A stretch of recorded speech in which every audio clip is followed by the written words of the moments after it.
नमस्ते दोस्तों, आज हम यीशु मसीह के पवित्र अनमोल वचन पर आधारित एक मधुर वचन प्रस्तुत करते हैं जो आपको हर दुख संकट को दूर कर सके। इसमें पश्चाताप, प्रेम और क्षमा की भावना को उजागर किया गया है। तो चलिए शुरू करते हैं, लेकिन इससे पहले कृपया आप हमारे YouTube चैनल को सब्सक्राइब करें। धन्यवाद। जय यीशु। याकूब की भविष्यवाणियां, इसराइल के गोत्रों का भविष्य। याकूब ने अपने बेटों को इकट्ठा किया ताकि उन्हें अंत के दिनों में उन पर आने वाली बातों के बारे में बता सकें। उन्होंने हर बेटे को उसकी प्रकृति और भविष्य के अनुसार आशीर्वाद दिया या चेतावनी दी।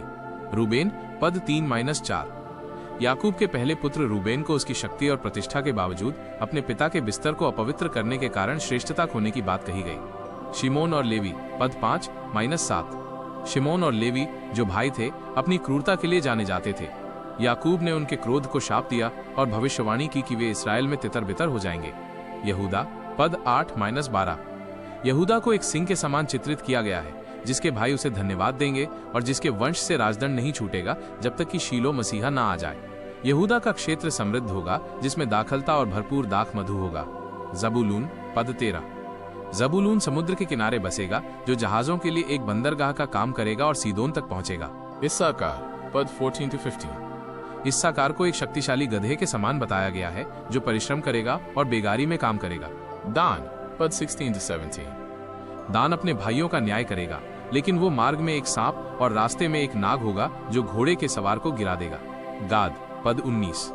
गाद पर एक सेना चढ़ाई करेगी, लेकिन वो उसी दल के पिछले भाग पर छापा मारेगा। आशेर, पद 20। आशेर की भूमि से उत्तम अन्न उत्पन्न होगा और वो राजा के योग्य स्वादिष्ट भोजन देगा। नप्ताली, पद 21। नप्ताली को एक छूटी हुई हरणी के समान बताया गया है, जो सुंदर बातें बोलती है। यूसुफ, पद 22-26। यूसुफ को एक फलवंत लता के समान बताया गया है, जिसकी डालियां फैल जाती हैं। उसे धनुर्धारियों द्वारा सताया जाएगा, लेकिन उसका धनुष दृढ़ रहेगा और उसे याकूब के शक्तिमान ईश्वर से आशीषें मिलेंगी। याकूब ने कहा कि यूसुफ को अपने पिता से प्राप्त आशीषें सनातन पहाड़ियों की मनचाही वस्तुओं के समान होंगी। बिन्यामीन, पद 27। बिन्यामीन को एक फाड़नेहारा हुंडार के समान बताया गया है, जो सवेरे शिकार करेगा और सांझ को लूट बांटेगा। याकूब ने अपने सभी 12 गोत्रों को ये आशीर्वाद दिए।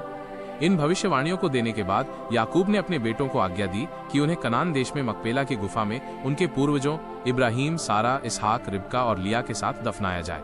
ये आज्ञा देने के बाद याकूब ने प्राण त्यागे और अपने लोगों में जा मिले। अगर आपको ये अनमोल वचन अच्छा लगा तो आप हमारे YouTube चैनल को लाइक करें, शेयर करें और सब्सक्राइब करें। धन्यवाद। जय यीशु।